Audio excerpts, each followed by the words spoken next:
Welcome back. Previously, we were discussing about market asset ratios or valuation ratios, and we have dealt with some of the ratios that comes under that head. And today we are going to discuss about the cases that comes under market asset ratios. Previously, we were discussing about the different ratios that comes under market asset ratio. The last ratio that comes under this category is book value per share. It is also called net asset value or bracket value or intrinsic value of a share. It is calculated by dividing net asset by number of equity shares.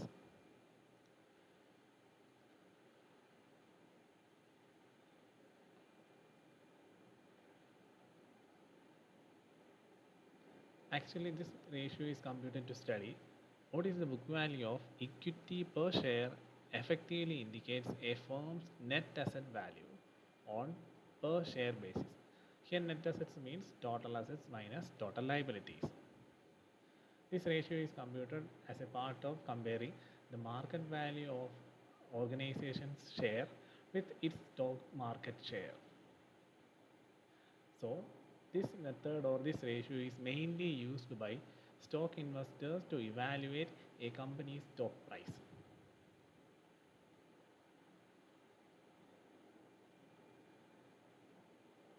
So, in general, book value per share is the sum that shareholders, mainly equity shareholders, would receive in the event that the firm was liquidated and all the tangible assets were sold and all of the liabilities were paid. So, the assets or the net asset that is left after meeting all other outside liabilities is meant for the equity shareholders and how it's going to be dividing. So, the equation is book value per share is net assets divided by number of equity shares. Usually this method is followed by stockbrokers, stock investors, etc. Let's deal with some of the cases that comes under market stress ratios.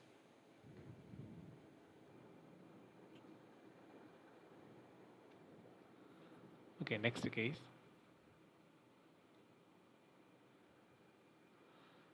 Calculate the dividend per share and dividend yield from the following information. The details is given: equity capital 50,000 shares of rupees 10 each, equity dividend 40% and market price per share is rupees 80. And we know that dividend per share equation is total equity dividend divided by number of equity shares, and in the question it's already given the rate of dividend is 40%. So just take 40% of rupees 5 lakhs, you will get the amount of dividend, and divided by number of equity shares, it's also given in the question. Number of equity share is 50,000 shares. So substituting the same in the equation, you will get rupees 4 per share. So the shareholders will get a rupees 4 per share held by each shareholders. Next one, dividend yield. You are asked to find dividend per share and dividend yield. So the equation for dividend yield ratio is dividend per share divided by market price into 100. So whenever you are asked to find dividend yield ratio, you need to find the dividend per share, because here the equation dividend per share divided by market price. So you need to find dividend per share in order to find dividend yield ratio. Dividend per share is already computed for divided by market price of share is already given. Here it is rupees 80. So you will get 5%.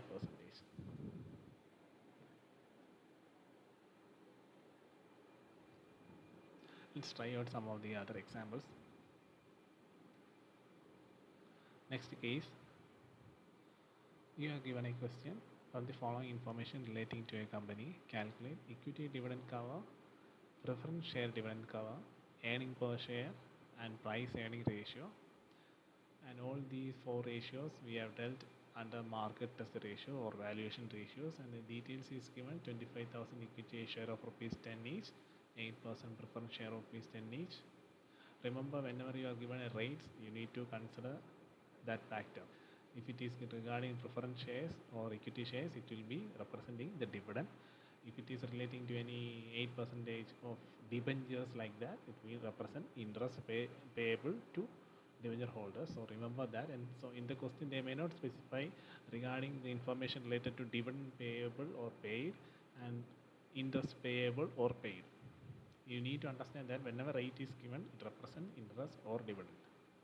Next one, net profit before tax. Remember, it is given net profit before tax. For computation, in some cases, you need to use net profit after tax. And in the question, tax rate 40% is given. I hope you all know how to find the amount of tax. Market price per share is given. Equity dividend 20% is given here.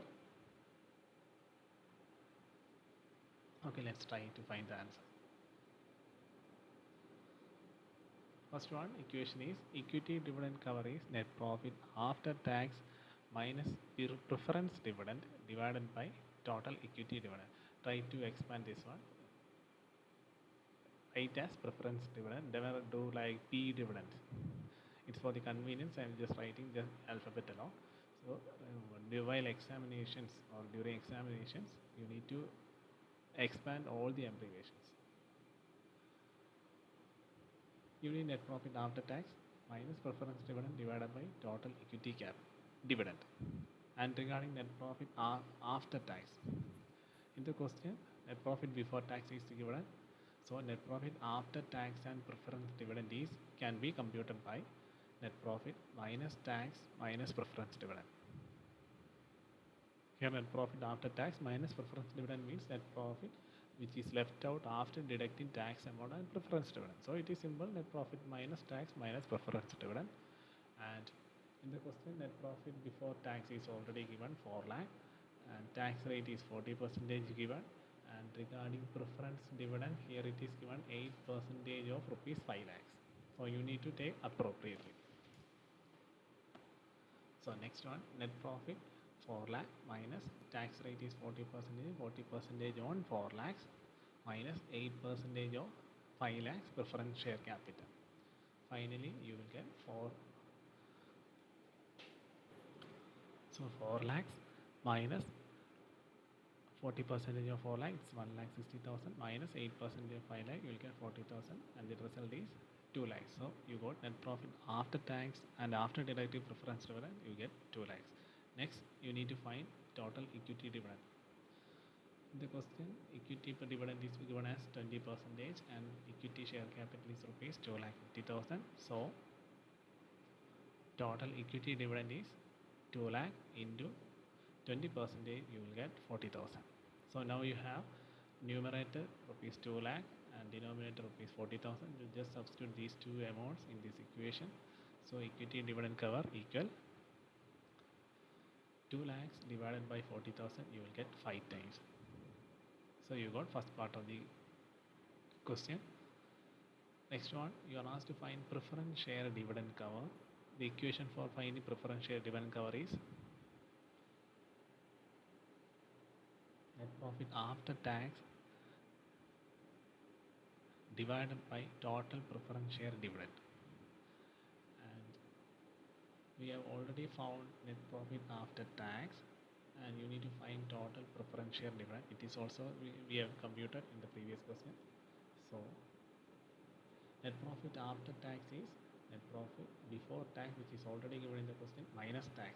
Remember, in the previous case you have already found net profit after tax, but here the net profit is after adjusting tax and preference dividend.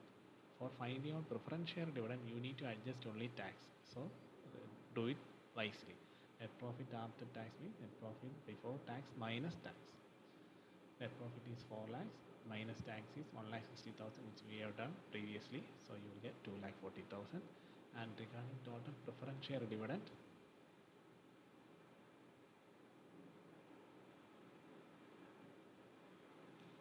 preference share dividend, here it is given 8% of rupees 5 lakhs. So you will get preference share dividend. Just substitute the same in the equation. 2,40,000 divided by 40,000, you will get the preference share dividend cover of 6 times. Next one, you are asked to find earning per share.